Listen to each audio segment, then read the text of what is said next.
To everyone in that hotel ballroom, I was invisible. That's the thing about being a hotel housekeeper at the Fairmont in downtown Vancouver. People look through you, not at you. The guests in their Holt Renfrew gowns and their Hugo Boss suits, they'd glance past me the way they'd glance past a potted plant. And that night, at the Caldwell Group's annual charity gala, I was exactly where I needed to be. Invisible. Watching. I'd been watching Daniel Caldwell for 6 months. Not in a way I'm proud of. Not in a way that made me feel like a good person. But when your younger sister has been slowly disappearing from her own life, losing weight, losing sleep, flinching at the sound of her own husband's footsteps, you start paying attention to things other people ignore. My sister Claire had married into the Caldwell family 3 years ago. Big wedding at the Vancouver Club, 200 guests, salmon canapes, and a string quartet. Our mum had cried happy tears the entire ceremony. I'd stood at the altar beside Claire in a dusty rose bridesmaid dress, holding her bouquet while she said her vows, and I'd thought, she deserves this. She finally deserves something good. Her husband's name was Marcus Caldwell, 38 years old. Son of Daniel Caldwell, who'd built one of the most quietly powerful commercial real estate empires in British Columbia. The Caldwells didn't appear on Forbes lists. They didn't need to. In Vancouver, their name opened doors that no amount of money alone could open.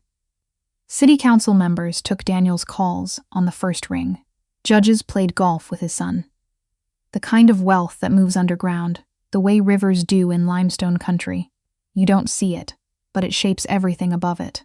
Marcus had seemed perfect. Thoughtful. Patient. He'd brought Claire coffee on their third date because she'd mentioned offhandedly that she was exhausted from a double shift at the clinic. He remembered small things. He made her laugh in the particular way she used to laugh before our dad left, before everything got hard, full and loose and without calculation. I'd been relieved. I'd let myself be relieved. The first time I noticed something wrong was at Christmas. We were at our mum's place in Coquitlam, and Claire reached past Marcus to grab a dish, and his hand came down on her wrist so fast and so firm that I thought at first it was a reflex. But it wasn't. It was a correction. The way you'd correct a child who was about to touch something they shouldn't. Claire didn't react. She just set the dish down where he wanted it and smiled at our mum. And kept talking. But her eyes had gone somewhere else entirely. I didn't say anything that night. I told myself I was imagining it. I told myself I was projecting. Claire would tell me if something was wrong. Claire and I told each other everything. Except she didn't tell me. She started canceling plans. Small things first. Coffee on Saturdays, the farmers market we'd done together every other Sunday since we were teenagers. Then bigger things. She missed our mum's birthday dinner. She stopped answering calls after 9 in the evening. When I did see her, she'd lost that particular lightness she used to carry. She was still lovely. She was still kind. But she was also somehow thinner. Not in her body, but in herself. Like someone had slowly been erasing the margins. I started asking questions, carefully. The way you do when you're afraid of the answer. What I found out, piece by piece, through phone calls with Claire's best friend from nursing school, through a conversation with her colleague at the medical clinic, who was clearly worried but didn't know what to say, was this. Marcus controlled the money. Every cent. Claire's paychecks went into a joint account she couldn't access, without his approval. He tracked her location on her phone under the pretense of a safety app they'd downloaded together during the wildfires 2 summers ago. He criticized her in private with the precision of someone who understood exactly where to press to cause the most damage. And in public, he was golden, warm, the kind of husband other women complimented her on. She hadn't told me because she was ashamed, because she'd believed, somewhere in the process of being slowly diminished, that she deserved it. That was 6 months ago. Since then, I'd been trying to figure out how to help her. And I'd been watching Daniel Caldwell, because the more I learned about Marcus, the more I understood that the way he operated, the control, the quiet intimidation, the absolute certainty that he was untouchable, hadn't come from nowhere. It had been modeled. It had been taught. Daniel Caldwell had been married to Marcus's mother for 31 years before she died. 3 people who worked in that household, across different years, had told similar stories about what life had been like inside those walls. I'd found 2 of them through LinkedIn.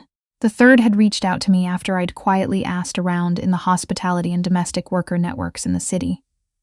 The communities where people talk to each other because no one else is listening. I'd gone to a lawyer. I'd been told that what I had wasn't enough. Not for criminal proceedings. Not without Claire's cooperation. And Claire was not ready.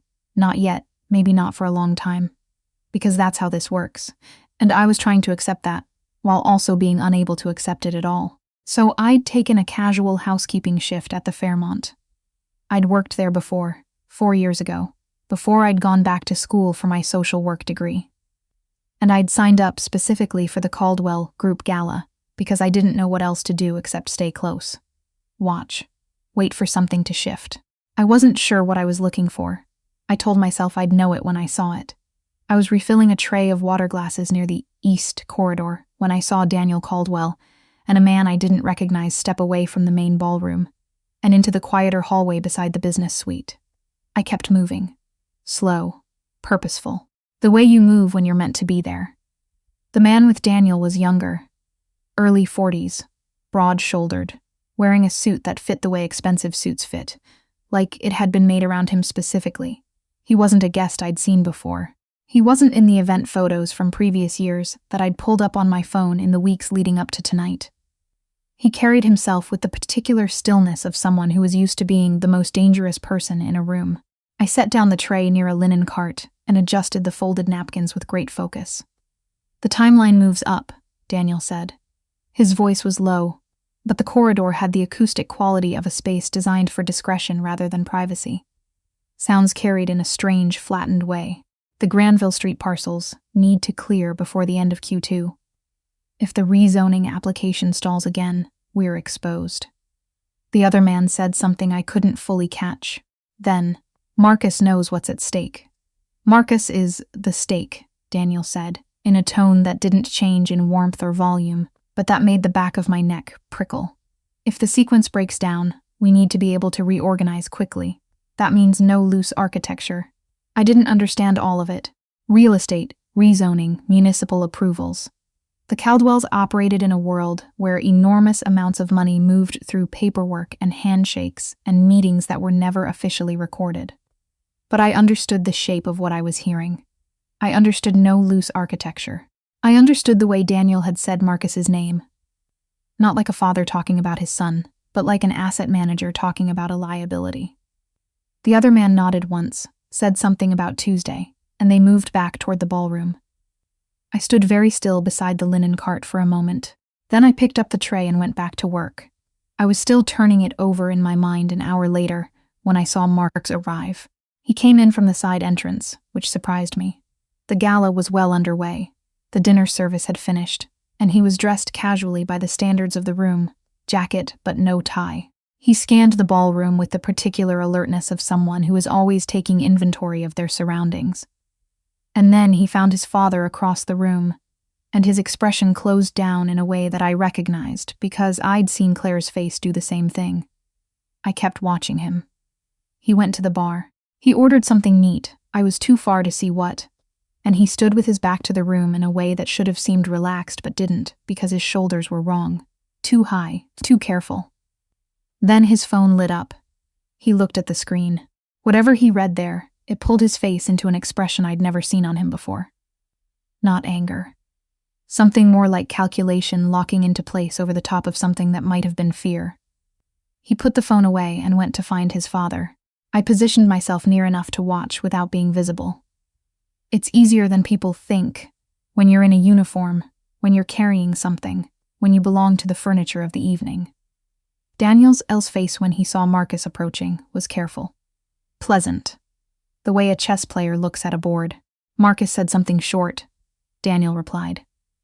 And then Marcus said something that made Daniel's jaw tighten, barely perceptibly, and Daniel looked across the room to where the broad-shouldered man was standing near the window, and something passed between the two of them. Daniel and that man. In less than a second, a look I would have missed if I hadn't been paying the kind of attention I'd been paying for months. I didn't sleep that night. I sat in my apartment in East Van with a cup of tea going cold on my kitchen table, and I thought about what I knew and what I suspected and what the difference was. I thought about Claire, who was asleep right now in a house in Kerrisdale, in a bedroom where she'd told me the lock was on the outside. I thought about what no loose architecture meant when the architecture in question was your own son. I'm a social work student, not a private investigator. I'm not law enforcement. I don't have resources or authority, or the kind of evidence that holds up in any formal context.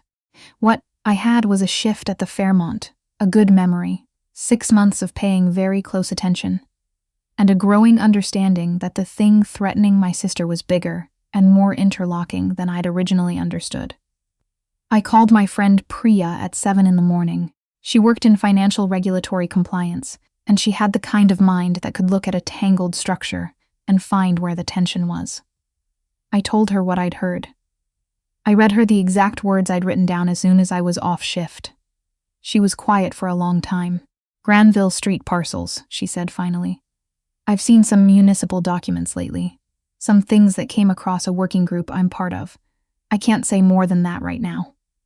Priya, I'm not saying nothing is there, she said carefully. I'm saying if something is there, the people who can do something about it are not you or me. Do you understand what I'm saying? I understood. But understanding and doing are different things, and I'd spent 6 months understanding that my sister was in danger and not being able to do enough about it. There's a journalist, Priya said after another pause. She covers commercial real estate and municipal affairs for the Globe. She's been looking at Vancouver rezoning processes for about a year. She's serious. She's careful. If you had something to tell her, it would go somewhere real. She texted me a name and a signal contact. I stared at my phone for a long time. Then I opened the app. Her name was Diane Okafor. She responded within 20 minutes, which told me she'd been waiting for someone to reach out about exactly this kind of thing. We met 3 days later at a coffee shop on Commercial Drive. She'd chosen it, which I respected, because it meant she was paying attention to operational security. She was in her mid-40s, direct in a way that was reassuring, rather than aggressive, and she listened to everything I said with the particular quality of attention that good journalists share with good social workers. Full presence, no interruption, no judgment on her face. She asked me to clarify specific details. She asked what I had heard verbatim versus what I was inferring. She asked if I had any documentation. I told her what I had and what I didn't have, and she nodded and wrote things down in a notebook, with a pen, not her phone, and I liked her immediately and completely. This isn't the only thread, she said when I'd finished. I want to be honest with you. I've been pulling on something adjacent to this for several months. What you've told me is useful. It may be significant, but I can't promise you a timeline, and I can't promise you a specific outcome. I know, I said. There's one more thing I want to ask you about, she said. You came to me because of your sister. I want to make sure we're clear about what journalism can and can't do for her specifically. I looked at my hands around my coffee cup. I know it's separate. It might intersect, she said, not unkindly. Financial investigations sometimes open up other things. Patterns of control within a family, financial control especially. These things can become part of a larger picture. But it depends on what's there, and it takes time. I nodded. I was trying not to cry, which surprised me, because I'd thought I was past the part where I cried about this. She's lucky to have someone paying attention, Diane said. I didn't feel like luck was the right word. I felt like I should have paid attention sooner. I felt like I'd stood in a dusty rose bridesmaid dress, holding my sister's flowers and not seen what was standing next to her. That was what I'd been carrying for 6 months. Not just fear for Claire, but the particular grief of having been standing right there and not known. I went home and I called my sister. She answered on the 4th ring, which was normal. She always let it ring a few times, I'd figured out eventually, so she could check where Marcus was first. Hey, she said. Her voice was careful. Quiet. Hey, I said. I'm not calling about anything specific. I just wanted to hear your voice. A pause. I'm okay. I know, I said. I know you are. Another pause, longer, and then very quietly she said, I've been thinking. I didn't say anything. I waited. I've been thinking that maybe I should call that number you texted me, she said. The Advocate. Maybe just to talk. My chest did something complicated. Whenever you're ready, I said. She's there whenever. Okay, Claire said. Okay. We talked for 11 minutes about nothing important. Our mum's garden, a show we'd both been watching. The way the cherry blossoms had come early this year, ridiculous and beautiful, like the city was showing off. When we hung up, I sat with my phone in both hands for a while. 3 weeks later, Diane Okafor published a piece in the Globe and Mail. It ran on the front page of the business section, and it was long and specific and deeply sourced, the kind of journalism that takes months because it has to be right. It laid out a pattern of rezoning approvals in Vancouver that appeared to have involved undisclosed relationships between city planning staff and a small group of commercial real estate developers, the Caldwell Group among them. It named the city officials involved. It named the structure. It named Daniel Caldwell. It did not name Marcus. But it named the company he was the named director of, and it described how certain financial instruments had flowed through that company in ways that would require regulatory scrutiny. By the time the piece ran, Claire had spoken to the advocate twice. She had also, quietly, without telling Marcus, met with a family lawyer recommended by her colleague at the clinic. She hadn't left yet. She wasn't ready yet. But she was building something. I could hear it in the way she talked, a new quality of deliberateness, like someone who has started very carefully collecting the things they'll need to carry when they finally walk out the door. I don't know exactly what the next months will look like. Investigations take time. Legal processes take more time. The things we're most afraid of have a way of taking longer than we think we can bear, and then we bear them anyway, because we don't have another option, because the person we love is still in there, still worth waiting for. What I know is this. I was invisible in that ballroom, standing next to a linen cart, and I heard something I was supposed to miss. I wrote it down. I made a call. I told the truth to someone who knew what to do with it. That's all I did. It wasn't enough on its own. It was never going to be enough on its own. But it was the thing I could do, that night, in that corridor, with what I had. Sometimes that's how it starts. Not with a dramatic confrontation, not with a single moment of justice, but with someone invisible in the corner deciding to pay attention, deciding that what they saw mattered, deciding to write it down. I still have the note I made that night. 4 lines in my own handwriting, on the back of a folded event schedule I'd picked up from a table near the east corridor. Timeline moves up. Q2. No loose architecture. Marcus is the stake. I keep it in the drawer beside my bed, not because I need it anymore, but because it reminds me that I was there, that I saw something, that it was real, and I didn't let myself unsee it. The cherry blossoms are almost gone now. Claire sent me a photo this morning.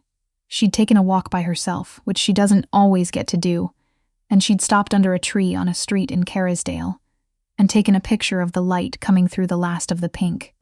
She sent it without a caption. She didn't need one. I knew what she meant.